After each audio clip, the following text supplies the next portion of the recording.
A trabajar en serio entonces. Le damos la bienvenida al profesor Alejandro Andersen. ¿Cómo te va, Alejandro? Buen día. Buen día, Hugo, Daniel, Eloy. Acá estamos. Bueno, acá estamos. Como siempre te llamamos por la parte histórica que vos realmente Sí. nos ilustrás tan bien, le comunicás de una manera tan clara a la No audiencia exagere, Hugo. sobre los distintos hechos. No, es simplemente hablar con la palabra justa y con la claridad que vos lo hacés. Y con los conocimientos, por supuesto, si no, no se podría hacer. Ale, tenemos dos fechas y tenemos después una consideración política que te la voy a preguntar por último. Me gustaría comenzar con el tema de Güemes, que ha sido realmente uno de los patriotas más significativos que hemos tenido en la historia argentina. Sí, sí. Güemes durante mucho tiempo estuvo como, una especie de prócer subalterno, un semidios, ¿no? Quizás por su origen o el lugar donde fue protagonista y porque, como todas las cosas, o casi todas las cosas, la historia se escribió desde Buenos Aires. Pero sin duda fue un protagonista de primer nivel de en la etapa de la independencia, ¿no?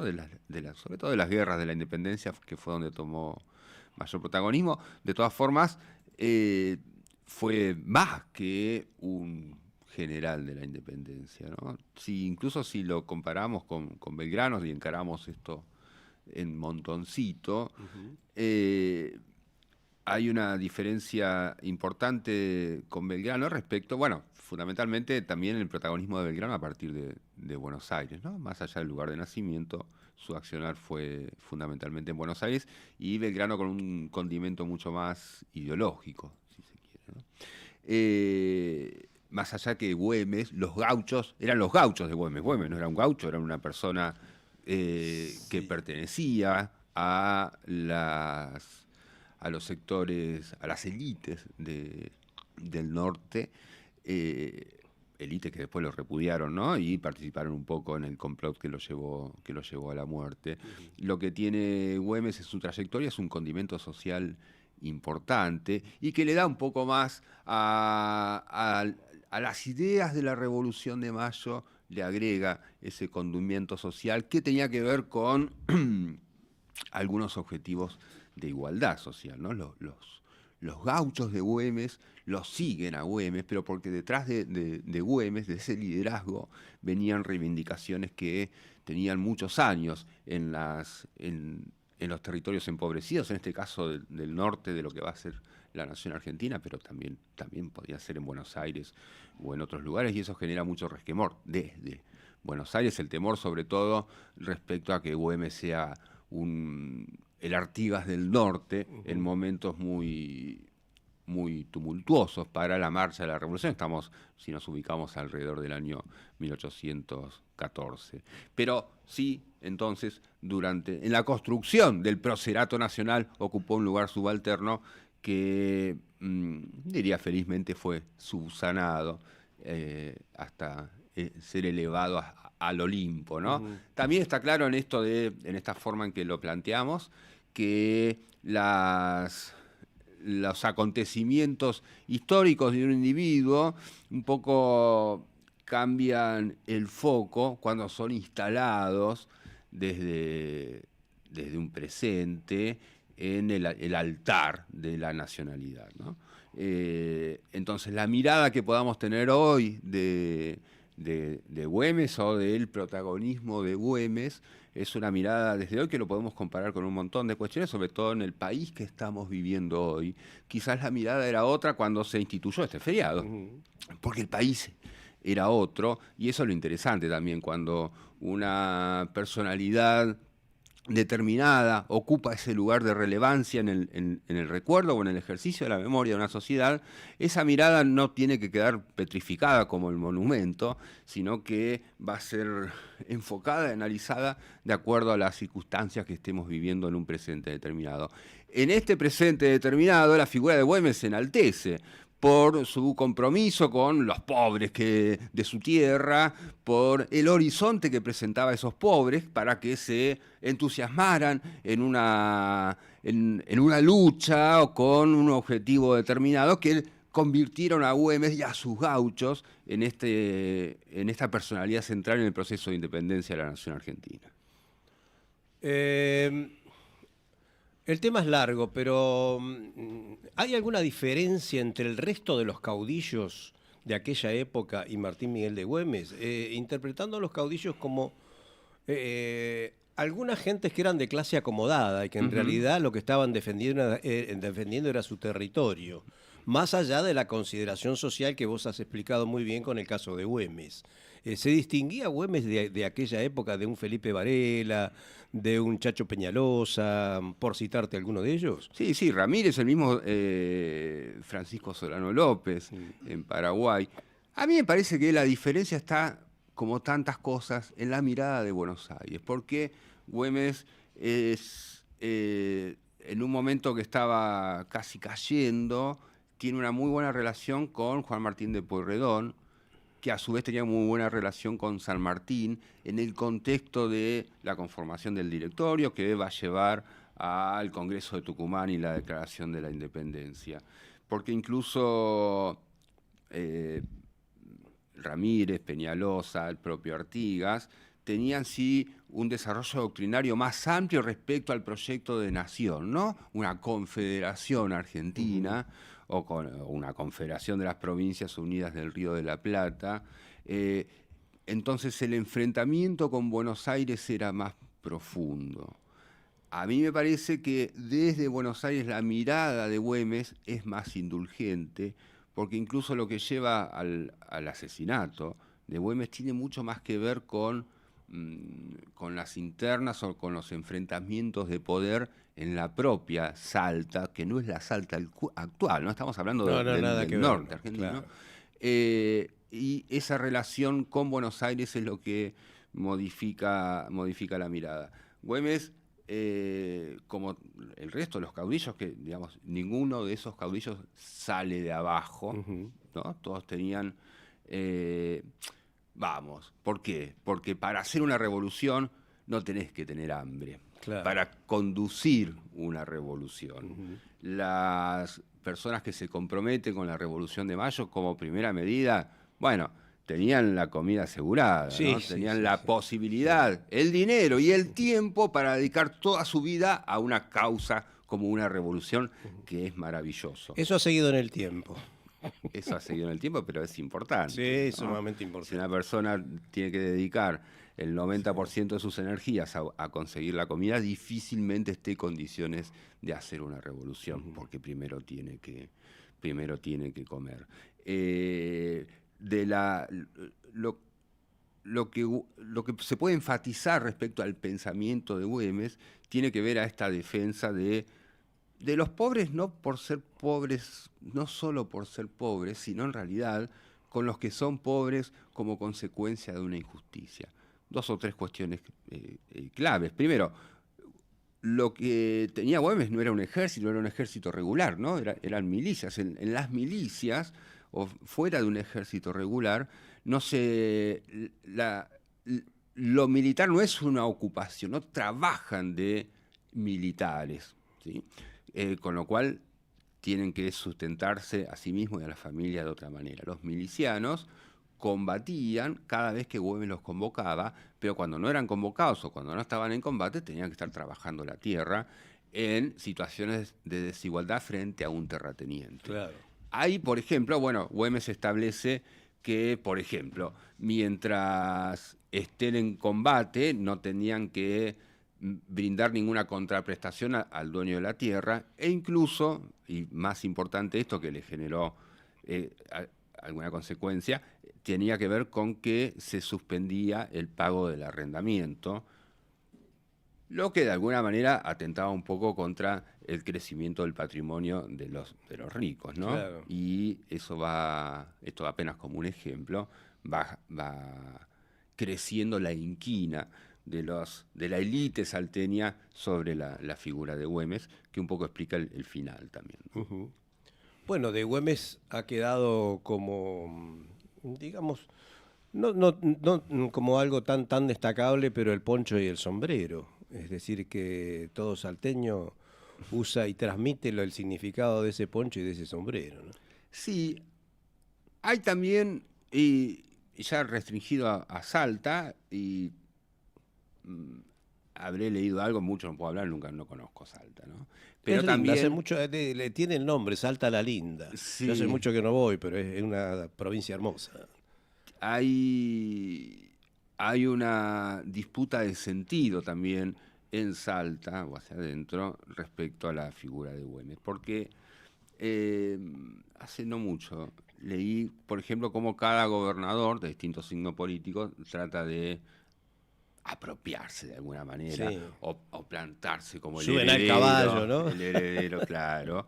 Y también algún sector tradicionalista que, que en esta representación del caballo, el pollo, el poncho y el sombrero, no, digamos, el tradicionalismo muchas veces se asocia con el conservadurismo. Ujú. Y eh, quizás lo que Güemes representaba era lo contrario, Lo ¿no? contrario, No era exactamente. justamente Claro, sí, conservar sí. un statu quo, sino modificarlo. Ujú.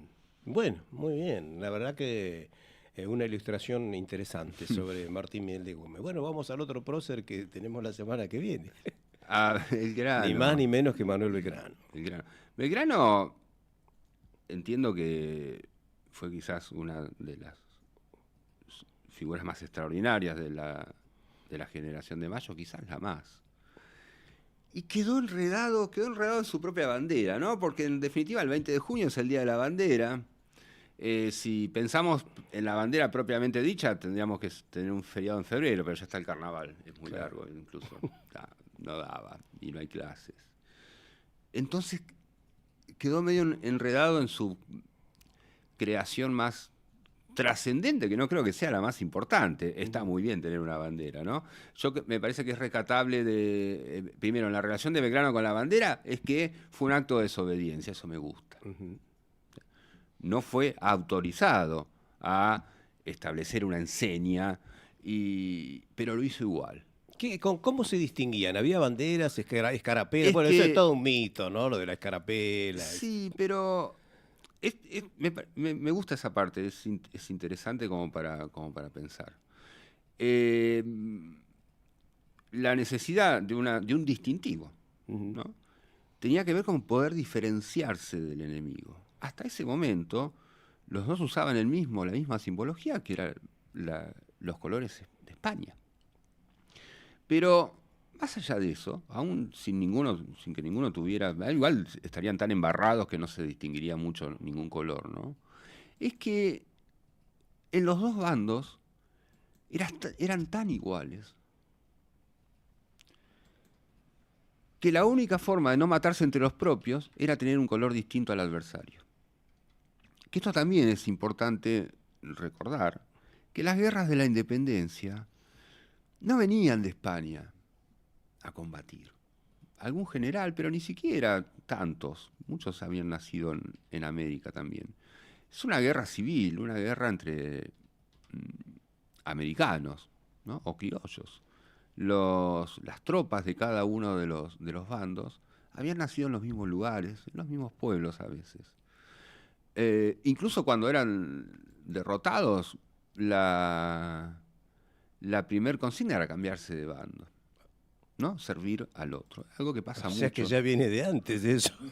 Pero era eso Claro. o pasar a degüello, ¿no? Claro. Eh, pero también es como que ilustra más la tragedia de la guerra, ¿no? Que se mataban entre ellos mismos. Pero bueno, por eso era importante la confección de un distintivo que permita decir los que tenemos esto somos nosotros y los que no lo tienen son los demás. Son los demás. Pero me gusta, insisto, esta cuestión del acto de desobediencia que después tuvo que pagarlo. Bueno, Belgrano después de la campaña del Paraguay, también desde Buenos Aires, y frente a un cambio de poder, después de las jornadas del 5 y 6 de abril de 1811, cuando los saavedristas desplazan a los peronistas, a los morenistas. Uy, qué lindo me gustó eso. Queda grabado, ¿no? Sí. Igual pensé que los peronistas eran nosotros. Una de las primeras cosas que hacen es juzgar a Belgrano. Fíjese. Juzgar y condenarlo por una serie de cosas. Después no se hizo efectiva la condena. Fíjese qué cosa. Bueno, también fueron juzgados tanta gente y algunos fusilados. Sí. Sí. Yo te voy a mostrar algo, volviendo a la bandera, Sí. que me gustaría que veas. Lástima que no lo podemos ver. Qué desafío. Y... A ver si ves esto, si lo alcanzás a ver. No. Fíjate el distintivo. No veo, pero sí, claro. Fíjate el distintivo que tienen los Borbones. Bueno, hay toda una... Hay una... Bueno, aclaremos a la audiencia que estamos en radio. Le estoy mostrando un cuadro de Goya, se llama La Familia, de Carlos IV, y la característica es que todos los integrantes de la familia real tienen un distintivo que es la bandera argentina. Claro. Igual a la bandera argentina. Claro. Porque los Borbones fueron los primeros peronistas también. Hay como un desencuentro respecto a la explicación de por qué Belgrano elige esos colores, sí. O la gente que rodeaba a Belgrano. Bueno, ¿por qué se eligieron esos colores? Bueno, primero se genera una polémica porque Belgrano no lo explicó. Claro. No pensó en explicarnos eso. ¿Qué tiene que ver con que son los mismos colores? Es azul y blanco. Sí. Puede obedecer a muchísimas cosas, sí. Pero que una de las cuestiones es el distintivo de la Casa de Borbón, de la monarquía española, y recordemos que todo el proceso independentista empieza, al menos de pico, diciendo que era respetando o incluso protegiendo las tierras de Fernando VII de la Casa de Borbón. Entonces tiene mucha lógica que esos colores respondan a la tradición borbónica. También hay otra que tiene que ver con una cuestión más religiosa, y después la más... A ver, la más escolar, ¿no? Que tiene que ver con los colores del cielo. La verdad, hubo esos detalles, no son intrascendentes. No. Desde el punto de vista histórico, desde el punto de vista Claro. de lo que nos puede servir como ejemplo, como conductas o como realmente pasiones patrióticas, eso es intrascendente. Yo te hago una aclaración chiquitita. Sí. Tuve la oportunidad de ver La Familia de Goya. Ajá. Y sí, no entendía lindo. nada porque entro en una sala, el cuadro es enorme, Claro. las figuras son casi del tamaño humano, y cuando veo que todos estaban con la bandera argentina, digo, ¿dónde estoy? Porque es muy chocante. Claro, sí. Es muy chocante. Resulta, si no te lo explican antes, si no conoces un poco la historia, es realmente chocante. Me impactó mal. Digo, estos gallegos, ¿qué están haciendo con esto? Y sí, seguimos con Belgrano. Dale, un poquito. sí, estamos con Belgrano. Mirá qué da para hablar Belgrano. La otra cuestión que me parece interesante, para no andar repitiendo lo que todos sabemos respecto a la vida de Belgrano y demás, que tiene que ver con su muerte en la pobreza. Y la exaltación de eso.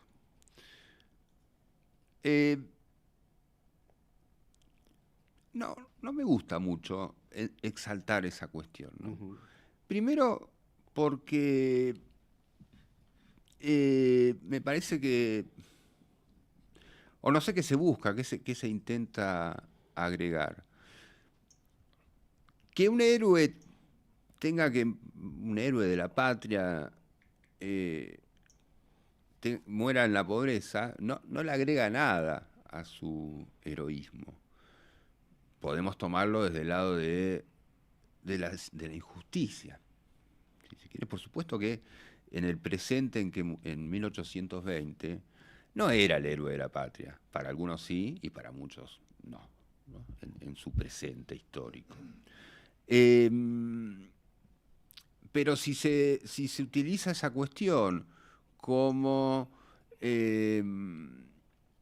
desde una cuestión pedagógica, ¿no? Como hay que seguir el ejemplo de los héroes, y no me gusta, porque no se trata de morir en la pobreza, esa cuestión en sí misma no te da ningún heroísmo. No, seguro. Peor, hace más trágica la vida. Ujú. ¿Sí? Y después está la otra que es como otro tipo de mensaje, que es, bueno, los héroes no roban. Buenísimo, pero nadie tiene que robar. Claro, no solamente los héroes. Porque si no, es como un indulto a posteriori, ¿no? Bueno, yo no quería ser héroe. Claro. Y entonces, pero se suele exaltarse mucho esa cuestión con el dedito así, ¿no? Estamos en radio, pero todos se imaginan cómo puse el dedito, ¿no? Bueno, fíjate cómo Belgrano, el héroe de la patria, se murió y no tenía ni un peso. Y bueno, yo sí quiero un peso para la cerveza. Claro. ¿Qué tiene que ver? Muy claro, Alejandro, muy claro. Los dos temas realmente tratados con mucha claridad y reitero, nos ilustran mucho a la audiencia. Te agradecemos mucho por haber estado acá, pero no me podemos dejar la charla sin que me des una opinión sobre lo que ha ocurrido con la detención de Cristina. ¿Cuál es tu opinión como militante? Sí. Y como historiador también, porque me gustaría saber qué opinión tenés de cómo sigue esto, tanto institucionalmente como judicialmente como políticamente. A ver, tenía que haber venido una hora antes, me parece, o haber empezado... Por eso te lo pregunté al final, porque yo sé que tenés que por hacer. acá. Creo que de esto, como todos los que están o estamos opinando, en realidad voy a dar una opinión personal, porque no me quiero arrogar ninguna autoridad para hablar de algo que nos atraviesa a todos desde cualquier lugar, ¿no? Están los que están festejando y celebrando, los que están enojados, y alguno que puede estar triste por lo que pasó. Y voy derecho al grano de una manera muy, muy, muy sencilla. Yo voté a Cristina 4 veces. 2 veces como presidenta, una creo que era senadora, candidata a senadora en el 17, electa, pero perdiendo. Y voté a Alberto Fernández porque Cristina era su compañera de fórmula. Es por lo único que la voté. Yo creo que esta vez no la hubiera votado, pero no sé, ahora no sé. No puedo no votar a Cristina porque no me está permitido. Más allá porque no vivo en la tercera sección electoral, me dirá alguien. Entonces eso ya me lastima un poco. Que yo no pueda decidir si voto a Cristina o no. Eso por un lado. Por otro lado, ¿por qué no puedo decir esto? De los 3 pilares de la República que tanto se habla, justo el Poder Judicial es el único en el que los ciudadanos de pie no tenemos ninguna injerencia. Por eso prefiero tener la posibilidad de votar o no votar a alguien, porque tanto el Poder Ejecutivo como el Poder Legislativo, sí, los ciudadanos de pie tenemos la posibilidad de ingerir votando o no votando, tomando nuestra decisión. Ahora, todo lo que opinemos es desde un carácter estrictamente político o de las ideas. Yo no puedo hablar de una cuestión jurídica o judicial porque no tengo idea de las leyes. Lo único que puedo tener es una percepción y ahí sí podemos ir a ejemplos históricos o del presente mundiales, donde un poder o una parte de la República que tiene muchas más características aristocráticas que democráticas, interfiere en las decisiones o en la voluntad del soberano, que es el pueblo que constituye a la República a través del ejercicio democrático. Yo no sé si Cristina es culpable o no es culpable, y no sé cuánto me interesa ese punto en este momento, porque desde ese punto yo podría pensar, bueno, por lo menos Franco Macri debió haber muerto en una prisión, aunque sea una prisión domiciliaria. Una VIP. No importa, lo importante era que restituyera a la sociedad, a la sociedad todo lo que le había sustraído a través de la archiconocida cuestión, como un solo ejemplo de lo que fue el Correo Argentino, de la privatización y de la expoliación del patrimonio nacional con el Correo Argentino. Entonces, no me parece que tenga que ver con una cuestión jurídica o judicial. Y cuando alguien dice, Bueno, esto demuestra que todos somos iguales ante la ley. Si alguien me dice eso, yo me pongo en alerta. Digo, este me está queriendo engañar. Porque todos sabemos que esto que pasó antes de ayer no tiene que ver con la igualdad ante la ley. Exactamente al revés, es mi opinión, ¿eh? Bueno, estoy completamente de acuerdo. Entonces, podemos festejar, alguien puede festejar, Sí, obviamente. y yo se lo acepto, le respeto su alegría por una cuestión que, ojo, ahora sí vamos a la historia, si querés. Cuidado, porque esto que hoy te hace festejar tanto, está abriendo una puerta que no sabemos a dónde nos lleva. Y prefiero no mirar al pasado para saber a dónde nos lleva. Gracias nuevamente por haber estado con nosotros. Fue el profesor Alejandro Andersen, que